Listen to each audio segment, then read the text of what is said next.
Hi, I'm Addie Kidd with Art Jewelry Magazine. I'm going to show you basic piercing techniques.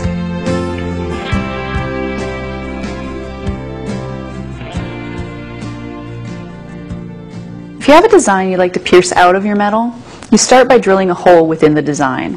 If you want to know more about drilling, check out our drilling video at artjewelrymag.com. I have my saw frame here. I've attached the saw, or the blade, to the top nut, and the bottom one is loose right now. I'm going to put it in my bench pin. I have a little notch cut out here that I like to set that against. And I have the other end of the saw braced against my shoulder. I'm going to take the piece of metal and make sure that the hole that you drilled is large enough for your blade to fit through. And thread your saw blade through the hole so that the design that you're going to be cutting out is facing toward the top of your saw. That way you can know where you're going to be sawing. Push it all the way to the top of your blade. That way it won't pull on your blade at all and maybe break it. Then attach the bottom part of your saw blade, making sure to put pressure so you get some good tension. That actually sounds a little loose. That sounds good. Now I'm going to lubricate my saw blade. I hold my piece of metal down here. As you see, I've just got it held with my finger.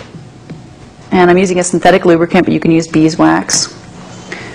And then place your metal on your bench pin, in the V of your bench pin, and brace your metal with your fingers while you saw to the inside of the line you're about to cut. You always want to steer to the inside of it because you can get up all the way to the edge with needle files or even back with your saw blade again. So start from that hole, saw around, and I always start at the right and I work counterclockwise because I'm right-handed.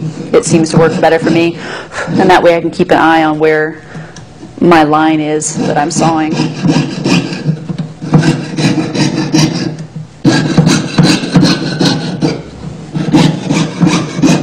At this point you'll probably want to use more lubricant. Hold the metal on there. If the metal twists too much one way or the other, it can break your saw blade. So you want to make sure that whenever you're adding more lubricant or anything, you're keeping your metal flat. Periodically I'm blowing on the metal just to get the metal particles and the lubricant out of my way so I can see the line I'm trying to cut.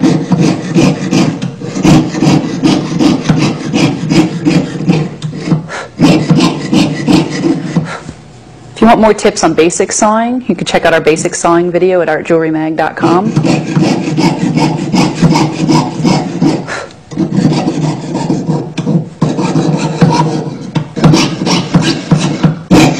And I need some more lubricant again. You can kind of feel when you need more lubricant.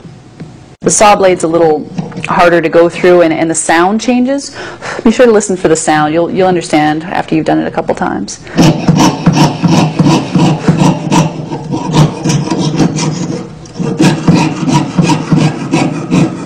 And now you have to kind of go kind of slowly at the end when you're about to meet where your blade started, because it can kind of bend a little bit. So,